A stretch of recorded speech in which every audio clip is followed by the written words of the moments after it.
Guess what? I'm doing a breakdown of David versus Goliath, so stay tuned. Literally, his name's David. And Show lips. It's time for a brand new episode of what? We talking jit, say what? We talking jit, say what? We talking jit, say what? We talking jit, said it's time for a brand new episode of Talking Jit. all right, we got David Molo versus Goliath. So David goes in the semifinals at a tournament and decides to do an open class for the first time. Also, no gi. Right here. I gotta give him credit for going for it. You gotta give the dude respect where it's due, you know. But coming in, let's go over the problem with that guard pull. I don't know anything about guard pulling. We don't do that where I'm from. But the problem was he didn't connect. So boom. All right. I'm having a hard time getting to pause on the exact frame. So we'll just freestyle it.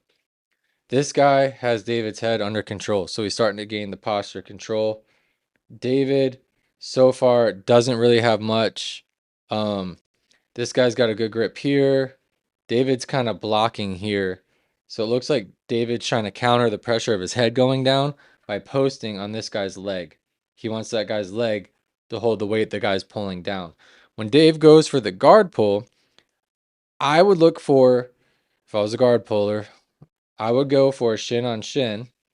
So either step around and try to go, instead of going for a full on guard pull where my legs are going to somehow cover all this distance and wrap this guy up, I might just kick my leg out so my ankles meet, scoot my butt in, and then set up a little shin on shin action here. You know what I mean?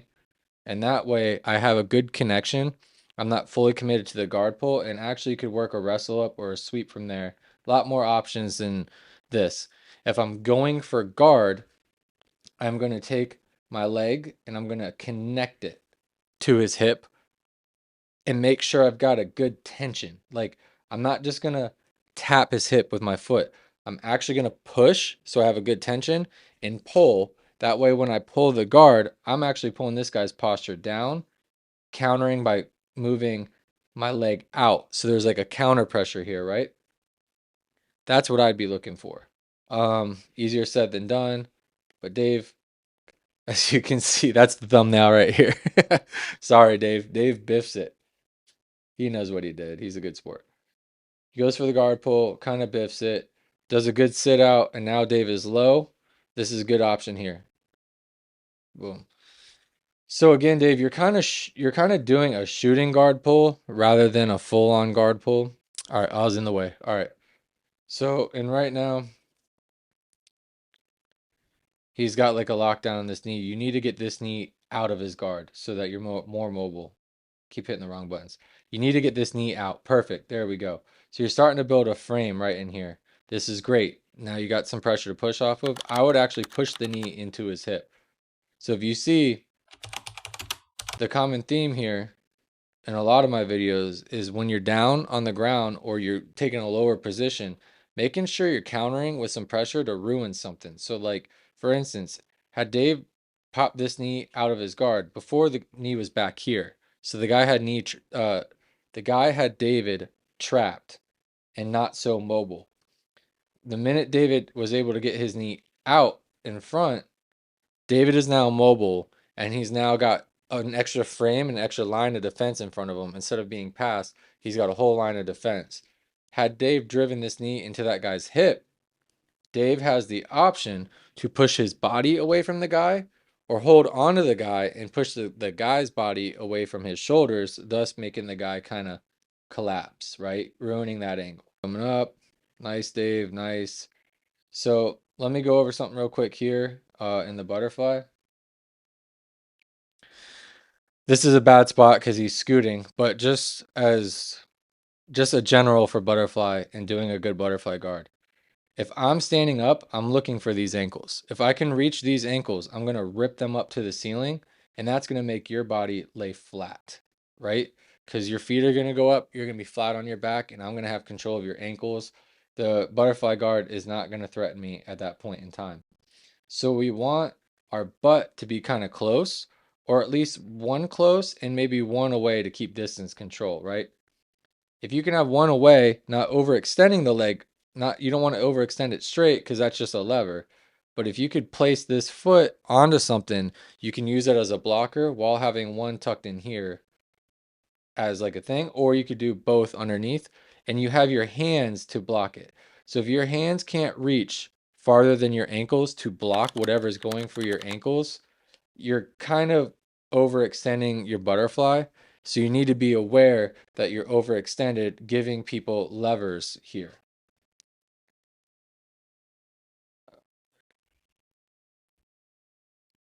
So pretty good right here. There we go. We're kind of implementing it. That's what I'm talking about. Now I want that foot on the inside of this guy's guard. Um, yes, like pummeling in, like how they are now. But see how he overextended? The guy's taking control of these ankles and pulling them up. Good. Dave's using his speed. This is good. Not giving the guy an entry and not getting smashed. But we need to get a little bit active here. Easier said than done. Beautiful, Dave. So right here, I want to point out, and this is something I love. Well, this guy's doing what I usually I push this up their butt and it forces this hip to swing open and it kind of gives you some space to smash. But in Dave's case, if I can get this foot on the inside, meaning like in between this guy's legs, then I'm going to start setting up like half a butterfly and I'm going to start working from that. That's going to be able to lift, push, and pull, do the exact same things we're looking for, right? So I would like to see Dave going for a half butterfly here, but this guy does have control of the ankle, so it's going to make it a little bit tougher. Nice distance control, Dave. Oh, take advantage of this posture. Take advantage of this posture. Beautiful. 2-on-1 on this arm would have been great. We don't always have to go 1-for-1. We can go 2-on-1 sometimes and just take control of a side and slow our opponent down. I haven't rolled with Dave in quite some time because he moved, but I'm seeing improvements, dude. So congrats. I like your new gym. It seems pretty legit and it looks like you're learning a lot. This is great. Posting on the hip is great. Look how extended this posture is, man. That was like a free invite. That guy's hands were on the floor. Let's look at it real quick. So right here, even, David scoots away. This is where I would like to see the 2-on-1. But nice hip control. You're picking your angles great. You're making sure this guy's not smashing. You're staying kind of difficult. You're going for Andy's lasso. I see you there. But right about here, I do want to point out you or Dave, I'm like talking to you, Dave. You putting the frames up, if you guys notice, Dave, even though he's playing around and trying to figure out exactly what he's doing, it's giving him the opportunity because these frames are up, blocking this guy from coming in. So even though Dave is kind of doing like a lasso-y, soft guard, shin thing on the bicep, it's really not a horrible option because this guy's kind of getting hung up and it's a shield in front of this guy's tools, right? So that gives David the opportunity to like maybe throw the shin in front of here and maybe get sneaky and pummel it in for a triangle or like over the shoulder or a high guard, So it's kind of nice to work that. I would suggest either getting control of this neck or this wrist because we're no-gi, we don't have access to lapels. So you need to keep that posture under control to manipulate your feet around those arms. You're doing really good with these legs, but in this whole entire match, I haven't really seen you engage any hands, any hand controls. So you're doing good at keeping your legs and your hips in the right angles, but I would like to see your hands get involved so that you got a lot more weapons thrown at them. Here we're cupping. Now this is where I'm talking about. This guy's so far forward and these hands touch the floor. Do they not? Oh, maybe not. Okay, they're on your biceps. I'm an idiot. So Dave, this is where you need to scoot in. Make some connections here with your feet and start threatening stuff. See, that's what's gonna keep happening. If you sit out there too long, he's gonna figure it out. What's up with my hair, bro? Anyway, nice. I like these butterflies. 2-on-1 is nice right here. You have a free chance to take the back, especially with your hooks. And here's another thing, guys. I've been loving me some butterfly lately. Dave goes for the 2-on-1, which I love to see. So right here, we pretty much have a free shot at a back take. And a little food for thought here. Depending on what way you want to go, If you got two hooks that are in solid and you got control of an arm, sometimes I like to sneak a foot onto here and rest my foot on the knee and put some pressure into that knee. Because what it'll do is he's going to be leaning into this arm and trying to fight it back. And while he's doing that, you're going to be messing with his base down here and either kicking yourself at good angles or pushing this knee back. And it's going to make him not feel solid. It'll either force him to try to stand up or it'll force him to lean one way. Either way, I would do that and try to take the free back take here. There's a free try. You've got your hooks in. You're in pretty deep. Even if you went around, left this leg all the way in, and you didn't get it, worst case scenario, with how good your hips are doing so far, you could swim back to exactly where you are. So that's why I like the 2-on-1 option. Maybe take the free back take, or you know, you go for the back tape, he reaches here, and you shoot in for underhook and try to go for a razor, or just start mixing stuff up. Keep him guessing, but not so bad so far, especially for how much weight you're dealing with.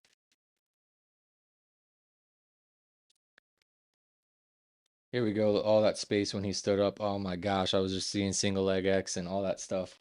As soon as the big guy stood up. Good entries. Dave's working some butterfly stuff though. This is great. Boom, get this knee to the outside. Good job. Good job. Loving it. This guy keeps pinning your arms. I don't know what he's going for. I don't know if he's just trying to keep your arms from getting productive.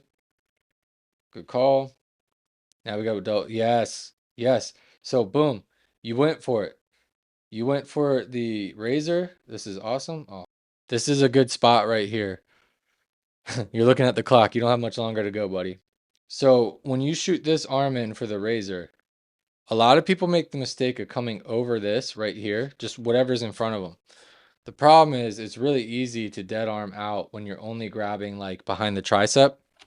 So we like to shoot over this shoulder blade. Like when I shoot up the razor, I'm not going, what the hell is going on?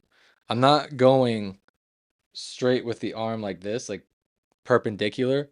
I'm going like across the back to where my forearm is almost with the shoulder blade, and then I'm reaching up. So I'm like clamping in that weird spot in the shoulder blade back here, you know? Um, and you'd be surprised, it feels a little awkward at first, but once you feel that clamp and that bite, it's gold. It's gold. And then I'll clamp, and then after that, I'm making sure to use my head to keep it threaded. So if I'm reaching up and I'm clamping, I'm making sure my head is here blocking the dead arm or blocking them from getting out. So you got to use your head as like another limb too. But I love the fact you go for it. See, here it was a little bit shallow. Had you shot more towards his back, like across the lat and clamped, you would have a really good bite on that.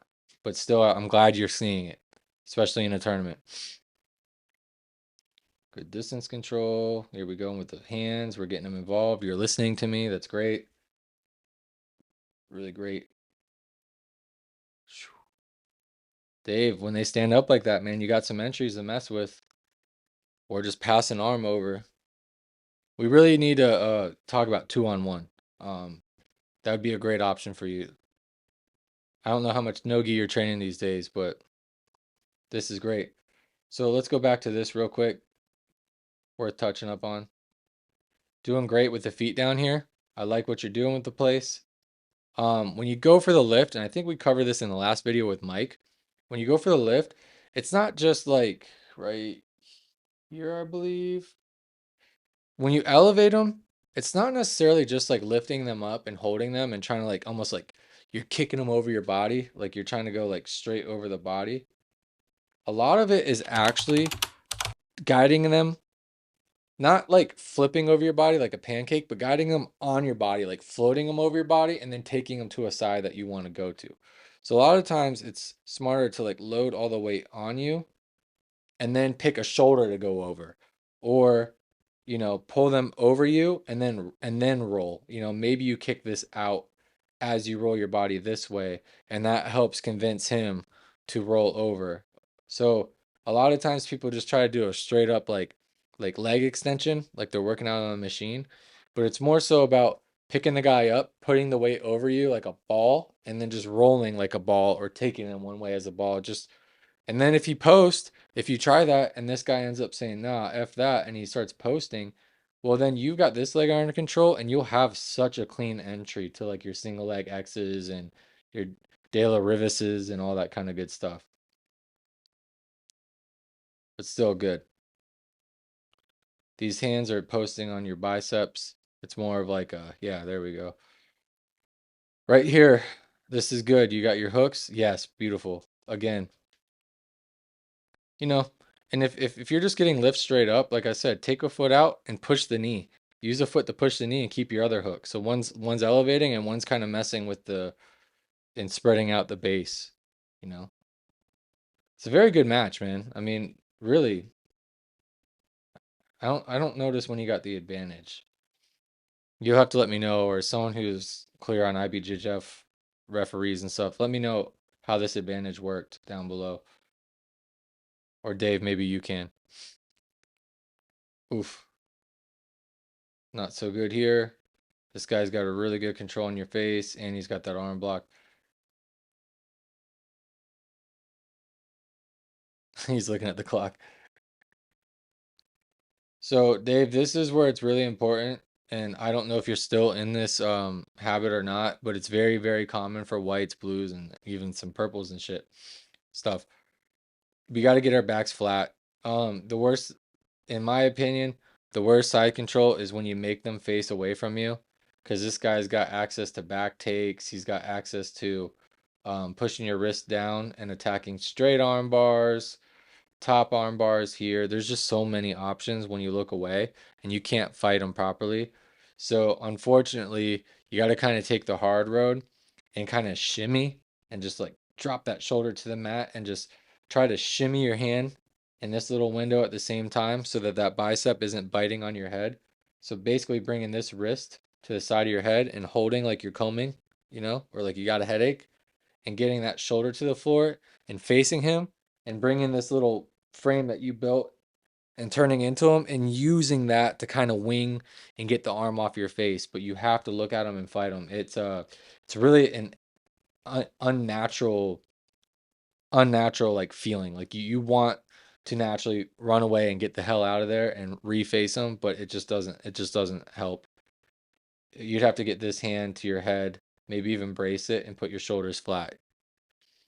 Nonetheless, really good match, guys.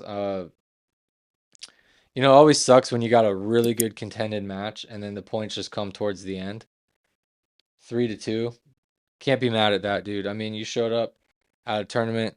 You did the open because from what he told me, he did the open because there was no one in his other division. So therefore he qualified for the open. I'm already here. I'm not just gonna take my free medal and go home and show it off. I'm actually gonna roll while I'm here. And you get the experience of doing the open against a big old large dude, man. And you held in, and there's nothing to be ashamed of. This was a really good match. If you noticed anything I didn't, or if there's something you could add to this and let Dave know what he did wrong or right, let me know in the comments down below. I'd love to talk about it. If you're interested in submitting a video, then let me know in the comments and I can direct you to the bio in my YouTube and my school community that I'm trying to build so we can all get together, ask questions, learn together, make friends across the country, globe, whatever it takes. It's brand new, so it's just starting to build, but you could be a part of it early on and be an OG once it gets popping. I appreciate you guys for watching. Peace. They try to drown me, I can swim upstream so profoundly. I can stay calm in a dire situation. I'm at it every day, no time for a vacation. And I smell blood in the water.